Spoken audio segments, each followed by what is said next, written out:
घटना जवळपास 2 वर्षांपूर्वीची म्हणजे 7 डिसेंबर 2018ची आहे.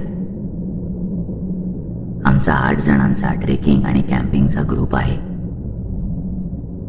त्यात 4 मुलं आणि 4 मुली आहेत. आम्ही बरेच ट्रेकिंग आणि नाईट कॅम्पिंग केले आहे, पण त्या रात्रीसारखा जीवघेणा अनुभव आम्हाला कधीही आला नव्हता. नेहमीप्रमाणे वीकेंडला आम्ही कॅम्पिंगचा प्लॅन केला होता. शुक्रवार असल्याने कामे वगैरे आटोपून निघायला बराच उशीर झाला. आम्ही ठरलेल्या ठिकाणी पोहोचलो तेव्हा साधारण 11 वाजून गेले होते. गावापासून बाहेरचा परिसर होता आणि त्या परिसरात एक मोठा तलाव होता. तलावापासून काही अंतरावर आम्ही कार पार्क केली होती. आम्ही ट्रेकिंग किंवा कॅम्पिंग करताना कधीही मांसाहार किंवा मद्यपान करत नाही, पण यावेळी कोणत्याही किल्ल्यावर जायचा बेत नसल्यामुळे आम्ही फक्त एन्जॉय आणि पार्टी करायचा प्लॅन केला होता. आम्हाला पोहोचायला बराच उशीर झाला होता. आम्ही येताना रस्त्यातून चिकन स्टार्टर्स, बिर्याणी, विस्की वगैरे घेऊन आलो होतो. त्यात भर म्हणून आम्ही कच्चे चिकन सुद्धा घेतले. तिथे जाऊन बॉनफायर करायचा आणि स्वतः चिकन भाजायचे असा आमचा बेत ठरला होता.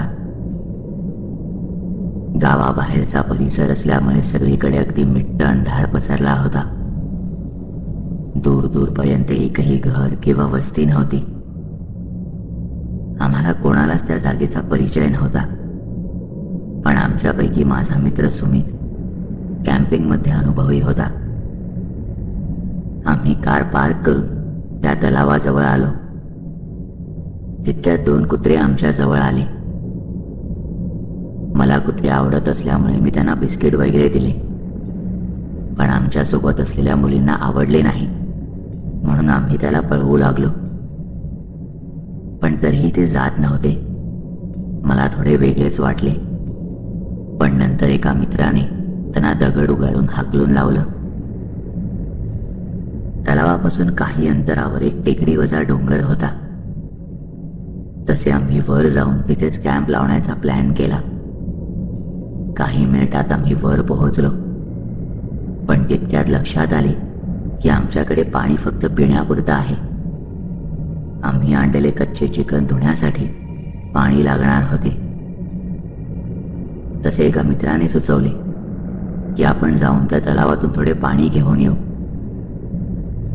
तसे दुसरा मित्र म्हणाला की उगाच फेऱ्या मारत बसण्यापेक्षा चिकनच तलावावर घेऊन जाऊ आणि तिथूनच धुवून आणू, ते बरे पडेल. आमच्या सगळ्यांचे यावर एकमत झाले. आम्ही 2 ग्रुप केले. माझे 2 मित्र आणि 2 मैत्रिणी वरच्या बाजूला थांबून कॅम्प बांधणार. मी, सुमित आणि 2 मैत्रिणी खाली तलावावर जाऊन चिकन धुवून आणणार असे ठरले. मी ती पिशवी घेतली आणि आम्ही चौघही पुन्हा खाली जाऊ लागलो. येताना आम्ही ज्या वाटेने आलो होतो त्याऐवजी आम्ही दुसऱ्या एका वाटेने खाली उतरू लागलो. आमच्या हातात लहान टॉर्च होत्या. त्यानेच वाट काढत आम्ही त्या पायवाटेवरून खाली जात होतो. एका बाजूला गर्द झाडी आणि दुसऱ्या बाजूला उतारावर तलाव दिसत होता. परिसरात कमालीची शांतता होती. थंडीचे दिवस असल्यामुळे वातावरणात थंडावा जाणवत होताच. तितक्यात माझी नजर बाजूच्या गर्द झाडीत गेली आणि तिथेच खेळली. पुसटशा प्रकाशात तिथे कोणीतरी उभं असल्याचा भास झाला आणि अंगावर शहारे आले. ते काय होतं कळलं नाही, पण उंची अतिसामान्य होती. मी दुर्लक्ष करण्याचा प्रयत्न केला, पण माझी नजरच त्यावरून हटत नव्हती.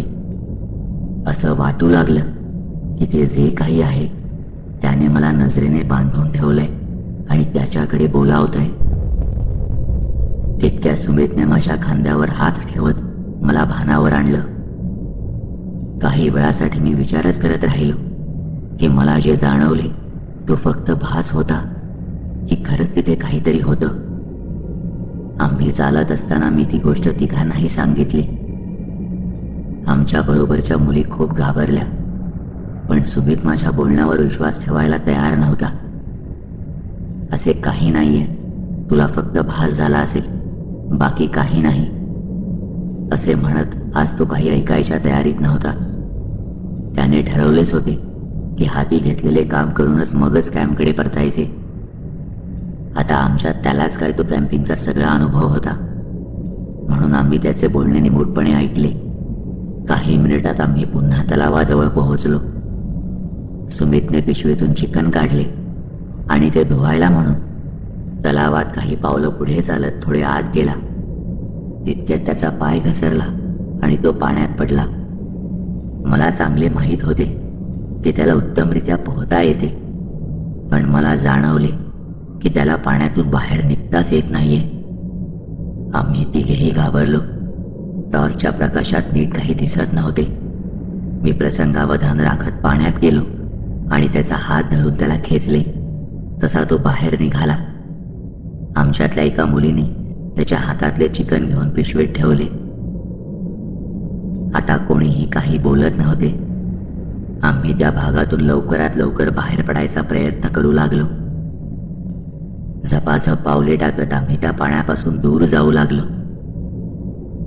तितक्यात ज्या मैत्रिणीच्या हातात पिशवी होती ती अतिशय जोरात ठेच लागून पडली आणि तिच्या पायातून रक्त येऊ लागलं.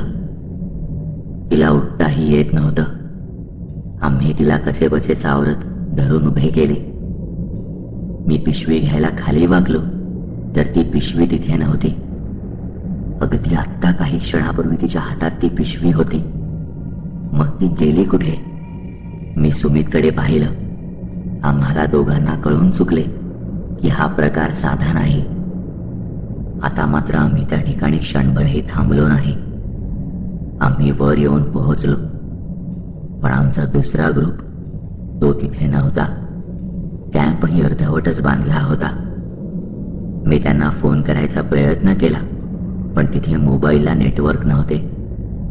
आम्ही तिथेच वरच्या भागात त्यांना शोधण्याचा प्रयत्न करू लागलो, पण ते कुठेही दिसत नव्हते. मला कळायला मार्ग नव्हता की सगळे ठरलेले असतानाही अचानक कॅम्प सोडून असे कुठे निघून गेले.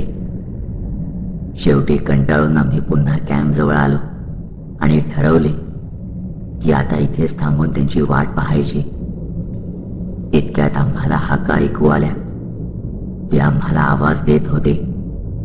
मी सुमितला म्हणालो, अरे आपलाच ग्रुप दिसतोय. आम्ही चौघेही त्या अंधाऱ्या दिशेने चालू लागलो. काही मिनिटं चालल्यावर आम्हाला ते नजरेस पडले. ते त्या टेकडीच्या एका अंधाऱ्या कोपऱ्यात जाऊन बसले होते. तसे आम्ही त्यांना आश्चर्याने विचारले, तुम्ही कॅम्प सोडून इथे काय करताय? सुरुवातीला ते काहीच बोलले नाही. बहुतेक खूप घाबरले असावे. पण नंतर एक मित्र सांगू लागला, तुम्ही गेल्यानंतर आम्ही कॅम्प बांधायला सुरुवात केली, पण आम्हाला विचित्र भास होऊ लागले. आमच्या कानात कोणीतरी आमचेच नाव घेत होते, अगदी कानाजवळ, पण कोणीही दिसत नव्हते. आणि मलाच नाही, हे अगदी सगळ्यांना जाणवले. हिला तर मागून कोणीतरी जोरात धक्का दिल्यासारखे जाणवले आणि आम्ही तिघे तिच्या समोर उभे होतो. तिथे राहणे आम्हाला ठीक वाटले नाही, म्हणून आम्ही इथे आलो. त्याचे बोलणे ऐकून आम्ही सुन्नच झालो. पुढे काय करायचे हा प्रश्न आम्हाला सतावू लागला. एव्हाना रात्रीचा 1 वाजत आला होता. तितक्यात काही कुत्रे कॅम्पच्या दिशेला पाहून भुंकू लागले. विचार केला की सरळ कार घेऊन इथून निघावे, पण कारची चावी कॅम्प जवळ पडलेल्या बॅगमध्ये होती. कोणाचीही तिथे जाण्याची हिंमत नव्हती. जाण्याची काय, पण नुसते टॉर्च मारून त्या दिशेने पाहायलाही कोणी तयार नव्हते. पण तिथे जाण्याशिवाय दुसरा काहीही पर्याय नव्हता, कारण संपूर्ण रात्र तिथे थांबणं शक्य नव्हतं. आता मात्र आम्ही ठरवले की काहीही झाले तरी वेगळे व्हायचे नाही, एकत्र राहायचे आणि या सगळ्या प्रकाराला एकत्र सामोरे जायचे. आम्ही 8ही जण उठलो आणि कॅम्पच्या दिशेने चालू लागलो. काही मिनिटात आम्ही तिथे येऊन पोहोचलो. भीतीने अंगावर शहारे येत होते. आम्ही पाहिले की खायला आणलेल्या सगळ्या गोष्टी, विस्कीच्या बाटल्या, सगळे काही गायब झाले होते. आम्ही चावी असलेली बॅग आणि हाताला येईल ते सामान उचलले आणि तिथून चाल मांडली. पण इतक्यात आमची सुटका होणार नव्हती याची आम्हाला साधी कल्पनाही नव्हती. आमच्यातली जी मैत्रीण काही वेळापूर्वी पाय घसरून पडली होती ती अचानक वेगळ्या आवाजात बोलू लागली, शिव्या देऊ लागली, मला कोंबडी द्या, दारू द्या असे बोलू लागली. आता मात्र आम्हा सगळ्यांची चांगलीच जिरली. हे सगळे खूप भयंकर होते. तिला आम्ही धरून ठेवले होते कारण ती बाजूच्या त्या गर्द झाडीत जाण्याचा प्रयत्न करत होती. आम्ही पुरते फसलो होतो. तिला सोडून जाणेही शक्य नव्हते. तिथे थांबलो तर आमच्यापैकी कोणाला काय होईल हे सांगता येणार नव्हतं. इतक्यात सुमितला काय वाटले काय माहीत. तो म्हणाला की आपण कुत्र्यांच्या जवळ जाऊन थांबू. तसेही आमच्याकडे काही पर्याय देखील नव्हता. आम्ही तिला तसंच खेचत त्या बाजूला घेऊन गेलो. तशी ती अजून शिव्या देऊ लागली. एका मुलीच्या हातावर तर ती चक्क चावली सुद्धा. पण जसे आम्ही त्या कुत्र्यांजवळ पोहोचलो तशी ती एकाएकी बेशुद्ध झाली. आम्ही सुटकेचा निश्वास सोडला. तिच्यावर पाणी मारून तिला उठवायची आमची हिंमत नव्हती. आम्ही सगळे भीतीने आणि झालेल्या धावपळीमुळे खूप थकून गेलो होतो. या मंतरलेल्या भागातून बाहेर पडण्याची ताकद उरली नव्हती. वेळेचे भान राहिले नव्हते. आम्ही तिथेच आडोसा बघून थोड्या वेळ बसलो. बसल्या बसल्या आमचा कधी डोळा लागला कळलेच नाही. पहाटे 5च्या सुमारास आम्हाला जाग आली. आता बऱ्यापैकी उजेड झाला होता पण तिथे ते कुत्रे नव्हते. आता ती मैत्रीण सुद्धा उठली पण तिचे वागणे नीट होते. फक्त रडत होती. तिला धीर देत आम्ही राहिलेले सामान घेण्यासाठी कॅम्पजवळ आलो तर तिथे ते दोघेही कुत्रे बसले होते. आम्ही आमचं सामान आवरलं, कॅम्प पुन्हा पॅक केला आणि कारकडे निघालो. ते दोन्ही कुत्रे आम्हाला कारपर्यंत सोडायला आले. मला खरंच त्यांचं कुतूहल वाटत होतं. आम्ही तिथून 5 ते 10 मिनिटं ड्राईव्ह करून गावातील एका चहाच्या टपरीवर थांबलो. काल संध्याकाळपासून काहीही खाल्लं नव्हतं त्यामुळे भुकेने जीव व्याकुळ झाला होता. त्या टपरीवर चहा, बिस्किट जे काही मिळेल ते खाऊन थोडी भूक भागवली. पण मध्येच माझी मैत्रीण पुन्हा रडू लागली. तिला घडलेला प्रसंग आठवला असावा. तेव्हा त्या टपरीवाल्याने विचारपूस केली. आम्ही घडलेला सगळा प्रकार त्याला सांगितला. तेव्हा त्यांनी बऱ्याच गोष्टी सांगितल्या.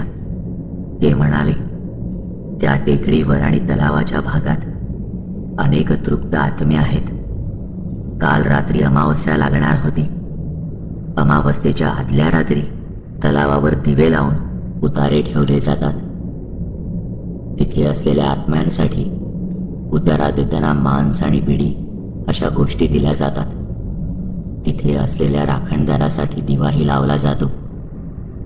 अमावस्येला तिथे गावातले कोणीही जात नाही आणि समजा तिथे कोणी गेलेच आणि अडकलेच तर ते कुत्रे मदत करतात, वाट दाखवतात. गावातले लोक म्हणतात की कदाचित रखवालदारच त्यांना पाठवतो. सगळे थकलेलो असल्यामुळे जवळच एक हॉटेल बघून आम्ही तिथे आराम केला आणि संध्याकाळी घरच्या वाटेला लागलो.